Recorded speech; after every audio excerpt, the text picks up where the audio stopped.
of x equals to 1 by, first question, f of x equals 1 by x square minus 1 into x plus 3, and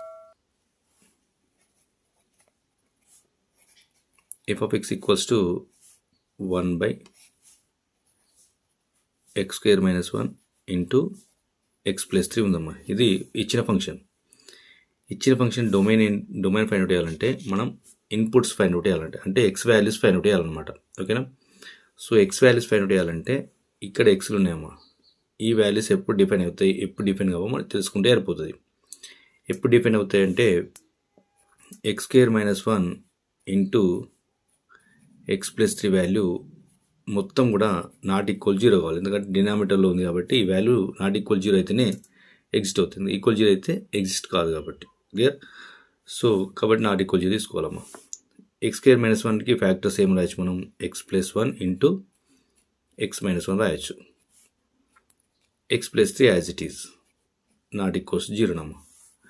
so అప్పుడు X plus 1 not equal 0 అంటే X plus 1 not equal 0 అవుతుంది ఒకటి కదా. తర్వాత X minus 1 not equal 0 అవుతుంది. తర్వాత X plus 3 not equal 0 అవుతాము. So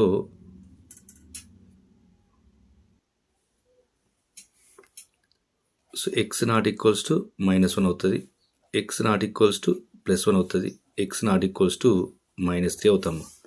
అంటే ఎక్స్ అనే వాల్యూ -1కి ఈక్వల్ కావద్దు, 1కి ఈక్వల్ కావద్దు, -3కి ఈక్వల్ కావద్దు.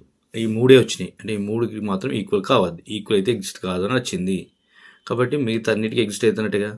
సో కాబట్టి ఎక్స్ బిలాంగ్స్ ఏం రాయచ్చు అంటే రియల్ వాల్యూ అన్నిటికీ ఎగ్జిస్ట్ అవుతాయి. రియల్ వాల్యూస్లో ఏ వాల్యూస్ ఎగ్జిస్ట్ కావు రియల్ వాల్యూస్ అంటే ఇవి 3 కావు. అంటే రియల్ వాల్యూస్లో ఈ 3ని ఎలిమిట్ చేయాలి.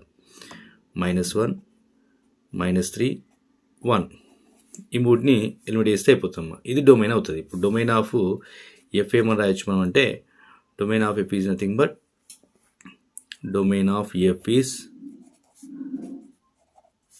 ఆర్ మైనస్ సెట్ ఆఫ్ -1 +1 కాబట్టి +or-1 రాస్తున్నాం. +or-1 కామా -3 ఇది డొమైన్ అవుతాము. ఓకేనా?